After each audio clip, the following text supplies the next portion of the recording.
से कर लो, दूर से चरण स्पर्श हो जाए तो बहुत अच्छा है। हमने कहा एक ही उपाय है। क्या उपाय? मैं आचार्य जी के पास पहुंच रहा हूं, पीछे पीछे आप आ जाओ, इसके अलावा कोई उपाय नहीं। और हो सकता बिहार हो जाए आचार्य जी का। फिर बोले महाराज जी दर्शन करा दो। आचार्य जी के पास में गया। दोपहर को फ्री बैठे थे आचार्य जी, थोड़ी सी चर्चा भी हुई। वो बाहर खड़े थे। हमने कहा आचार्य जी बिलासपुर से भी कोई आए हैं? तो बोले दर्शन तो हो गए सभी के। हमने कहा नहीं नहीं, कुछ वो चरण वरण छूने की बात कर रहे हैं। कौन है? हमने कहा मुझे तो पता नहीं कौन है, लेकिन दर्शन करने की भावना है, देख लो। इशारा करवा दिया, आ गए। अरे बोले ये तो वो है जो बैकुंठपुर में सर्विस में थे ना, ये तो वो है बैकुंठपुर में सर्विस में थे। मैं चुप रह गया, हंसने लगा। हाँ इसीलिए तुमने बुलाया है। हाँ तो ये तो बिलासपुर में। हमने कहा आचार्य जी ट्रांसफर में बिलासपुर में अभी हैं। अच्छा, इतने वर्षों पुरानी बात, एक नजर केवल देखा, मैंने कोई परिचय नहीं दिया, कुछ बताया भी नहीं कौन है कहां से, लेकिन एक नजर डालते आचार्य जी कहने लगे ये तो बैकुंठपुर में जो सर्विस में थे वही है ना? हाँ हाँ। आचार्य जी हंसने लगे, अच्छा अच्छा ये बात है, बिलासपुर में सर्विस में है। आचार्य जी ने पूछताछ करी। हमने कहा आचार्य जी बस इनका इतना ही काम था, आशीर्वाद दे दो, पूजा पाठ अभिषेक करें। आचार्य जी ने अभिषेक आदि का नियम दिया, जाओ। स्मृति में एक बार कोई बात ख्याल में आ जाती है, जल्दी विस्मृति नहीं होती, ये क्षयोपशम होता है। हम लोग लिखते हैं, पढ़ते हैं, भूल जाते हैं, डायरियां बनाना पड़ती हैं, लिखने के बाद एक ख्याल में नहीं रहता कि कहाँ पर लिखा है। आचार्य जी ऐसे नोट्स वोट्स तैयार नहीं करते, बड़ी बड़ी वाचनाएं हो जाती हैं, वह सुन करके विशेष रूप से स्मृति में रख लेते हैं, और ऐसी धारणा बन जाती है कि वह किसी भी समय विद्वानों के बीच में भी चर्चा हो तो बतला देते हैं कि ये चर्चा इस ग्रंथ में आई हुई है। ज्ञानावरणी कर्म के क्षयोपशम का प्रभाव, ये अवधान है, और इसी का अभ्यास करते करते करते करते जब क्षयोपशम बढ़ता है तो एक साथ भी सैकड़ों बातें सुन ली जाएं तो उन सैकड़ों बातों को क्रम क्रमशः एक एक करके दूसरे को बता देना, ये एक तरह से क्षयोपशम की विशेष तीव्रता मानी जाती है। ये तो रही अवधान की बात। स्मृति बढ़ाने के लिए जब आचार्य श्री से संग में पूछा हम ब्रह्मचारियों ने, हमने कहा आचार्य श्री आपका प्रवचन इतना अच्छा होता है, इतने शास्त्रों की बातें बताते हो, और हम लोगों को तो कुछ ऐसा आता नहीं है, आगे बढ़ करके हम क्या करेंगे, याद कैसे हो? आचार्य श्री ने यही कहा कि जिसको जितना अच्छे से याद रहता है वह अपनी बात को अच्छे से रख सकता है। तो ऐसा अच्छे से याद रखने के लिए क्या उपाय है?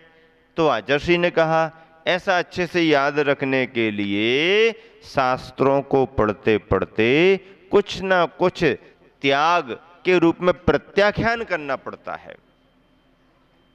प्रत्याख्यान का मतलब है कुछ ना कुछ त्याग। आपको किसी बात को, धर्म की बात को, सूत्रों को, स्तुतियों को याद करना है, और आपने ये नियम ले लिया कि जब तक याद नहीं होगा इस वस्तु को ग्रहण नहीं करेंगे, तो अपने आप याद होने लगेगा। त्याग का प्रभाव पड़ता है। तत्वार्थ सूत्र संग में पढ़ाया गया। समय सागर जी महाराज जी ने, मुनि महाराज मुनिवर हैं, इतने बड़े हैं संघ में, जब संघ में हमारा प्रवेश हुआ सन 80 में, तो आचार्य श्री के आशीर्वाद से प्रथम पाठशाला कहें क्लास मुनिवर समय सागर जी ने प्रारंभ की। तत्वार्थ सूत्र, 24 ठाना, रत्नकरंडक, श्रावकाचार आदि आदि के छोटे छोटे विषय उच्चारण के रूप में, सामान्य अर्थ के रूप में उन्होंने पढ़ाए हम और हमारे साथी ब्रह्मचारी भाइयों को। तत्वार्थ सूत्र के सूत्र कठिन लगे, रत्नकरंडक तो फटाफट अच्छे से याद हो गया, 24 ठाना भी थोड़ा समझ में आया, तत्वार्थ सूत्र उच्चारण में तो ठीक लगने लगा, लेकिन आचार्य जी ने कहा इसे कंठस्थ याद करो। अब कंठस्थ याद करें, अंग्रेजी पर जोर देने वाली परीक्षाओं की पढ़ाई को छोड़ करके यहाँ संघ में आए, अब संस्कृत पढ़ें और तत्वार्थ सूत्र जैसा इतना बड़ा ग्रंथ याद करें, कठिनाई महसूस होने लगी। आचार्य श्री को एक बार निवेदन किया कि आचार्य श्री, पढ़ता हूँ, अच्छा तो लगता है, याद करना भी चाहता हूँ, पर भूल जाता हूँ, याद नहीं हो पा रहा, क्या उपाय करें? आचार्य श्री ने कहा, ऐसा करो, याद करने की भावना है? हाँ, याद करने की भावना है। पक्के में भावना है? पक्के में भावना है। यदि पक्के में भावना है तो उपाय एक ही हो सकता है कि खाने में जो वस्तु तुम्हारे लिए सबसे ज्यादा अच्छी लगती हो, जब तक तत्वार्थ सूत्र याद ना हो जाए छोड़ दो। तो आचार्य श्री क्या होगा? इससे ये होगा कि या तो तत्वार्थ सूत्र जल्दी याद हो जाएगा, अन्यथा प्रिय वस्तु का लंबे समय तक त्याग हो जाएगा, और त्याग के प्रभाव से क्षयोपशम अपने आप बढ़ेगा ही बढ़ेगा। और परिणाम वो निकला क्योंकि आचार्य श्री ने स्वयं ऐसे प्रयोग अपने जीवन में किए हैं, तभी वह ऐसे प्रयोग अपने संग में शिष्य समुदाय से भी कराते हैं। त्याग करने से, प्रत्याख्यान लेने से किसी एक वस्तु के आदि जो प्रिय है वो छोड़ो, बहुत अच्छी बात है। मान लीजिए प्रिय नहीं तो अप्रिय सही, कहीं से तो त्याग करना शुरू करो। तुम्हारा अप्रिय का त्याग भी किसी न किसी समय प्रिय के त्याग में कारण बन सकता है। छोटी मोटी वस्तु का त्याग करो, जिसका उपयोग नहीं करते उसका त्याग करो, धीरे धीरे इष्ट का भी त्याग करोगे तो क्षयोपशम बढ़ेगा ही बढ़ेगा और स्मृति धारणाएं अपने आप में पक्की होंगी। पर ऐसे कार्यों को करने में बाधा व्यवधान भी आते हैं, और व्यवधान आते हैं तो उनके समाधान भी निकालना पड़ते हैं। अच्छे कार्यों में व्यवधान ना आए तो व्यवधान का महत्व क्या है? व्यवधान को तो याद तभी किया जाता है जब अच्छे कार्य में आता है। यदि कोई लड़ाई झगड़ा कर रहे हों और दूसरों को कोई आकर के उन्हें अलग अलग कर दे तो वो अंतराय थोड़ी माना जाता है। अरे भैया तुमने व्यवधान डाल दिया, हम लोग अच्छे से लड़ रहे थे, झगड़ रहे थे, आपने व्यवधान डाल दिया, आपने अंतराय कर दिया। नहीं नहीं, वो अंतराय नहीं है, वो व्यवधान नहीं है, वो तो समाधान है। वो समाधान है। व्यवधान किसे कहते हैं?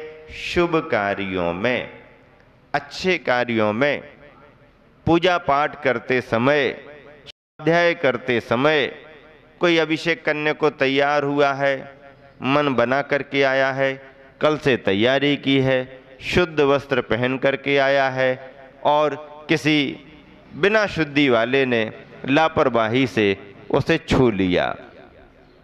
अब उसके मन में क्या आएगा? कितनी खेद खिन्नता आएगी। कल से तैयारी कर रहा हूँ, कल से मन बनाया हूँ, इतनी तैयारी से आया हूँ, इतना समय निकाल करके आया हूँ, इतना भाव ले करके अभिषेक करने को जा रहा था, और साहब चले, भैया चले और ध्यान भी नहीं दिया, छू लिया, आदि आदि। फिर क्या हो गया? उसका मन खराब हो गया।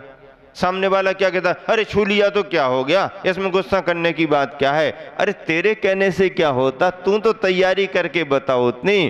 अरे भैया अभिषेक करने को जा रहे और ऐसा क्रोध करने लगे। अरे क्रोध करने जैसी बात ही बना दी तुमने।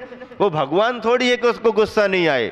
अरे भगवान के दर्शन करने जा रहे तो भगवान जैसे बन करके तो जाओ, तो भगवान जैसे बन जाएंगे तो दर्शन करने काहे को जाएंगे? हैं?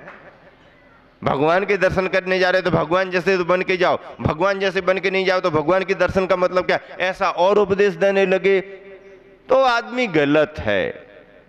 उसे अपनी गलती का एहसास होना चाहिए और उसे उससे क्षमा याचना करनी चाहिए। भाई साहब मैं आपके शुभ कार्य में बाधक बन गया, गलती तो मेरे से हो गई, उपाय मेरे पास कुछ नहीं है, आप क्षमा करें, और यदि हो सके तैयारी कर सको तो पुनः आप तैयारी करें और भगवान का अभिषेक करें। मैं अभागा भगवान का अभिषेक नहीं कर पा रहा हूँ, सुविधा तो मेरे पास भी है लेकिन इतना भाव नहीं बना पा रहा हूँ और केवल दर्शन करके ही संतुष्ट रहता हूँ। आपका कितना बड़ा पुण्य, कितना बड़ा पुरुषार्थ है कि आप ये काम कर रहे हैं, आप करिएगा। यदि मुझसे कोई मदद आपको लेनी हो तो मैं करने को तैयार हूँ।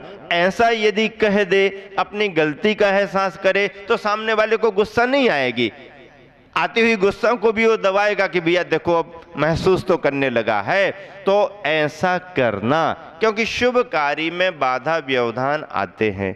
पूजा करने को बैठे, किसी ने पूजा की थाली गिरा दी, स्वाध्याय करने को बैठे किसी ने लाइट बंद कर दी, विधान करने को बैठे फोन आ गया, फलाने के यहाँ फलाना हो गया फलाने के यहाँ फलाना हो गया और फलाने के यहाँ फलाना चला गया, दोनों में मामला बिगड़ गया। आया भी तो भी धर्म को बाधित कर गया और गया भी तो धर्म को बाधित करके चला गया। बाधा व्यवधान, और ऐसे व्यवधान होते रहते हैं। व्यवधान ना आए तो महत्व क्या है। सन 1993 में जबलपुर नंदीश्वर मंदिर का गजरथ संपन्न हो रहा था, पंचकल्याणक प्रतिष्ठा और गजरथ महोत्सव। खास गजरथ फेरी के दिन, खास जिस समय सब तरफ से भीड़ भाड़ इकट्ठी थी, खूब सारे लोग आ जाते हैं और आचार्य श्री को आहारचर्या में पहले ग्रास में ही अंतराय हो गया, पहले ग्रास में ही अंतराय हो गया। संघ में समाचार जैसे ही मिला महाराजों को, सबका मन उदास, समाज की तो उदासी बढ़ी गई। कमेटी वाले रोते रोते आगे, गुरुवर इतनी बड़ी गजरथ फेरी है, लाखों लोग उपस्थित हुए हैं, आपका अंतराय हो गया। अब तो ऐसा लग रहा है कि गजरथ फेरी में भी व्यवधान आएगा। तो आचार्य श्री मुस्कुराने लगे और कहने लगे, जाओ जाओ निश्चिंत हो जाओ। आचार्य श्री निश्चिंत हो जाओ, हम तो माला फेर रहे हैं कि गजरथ फेरी में पता नहीं कौन सा संकट आने वाला है और व्यवधान की शुरुआत तो आपके आहार से ही हो गई है। तो आचार्य श्री कहने लगे, जाओ जाओ, अब कोई व्यवधान आने वाला नहीं। आचार्य श्री कैसे कोई व्यवधान नहीं? बोले जो व्यवधान आना था वो अभी आ गया, अब कुछ होने वाला नहीं।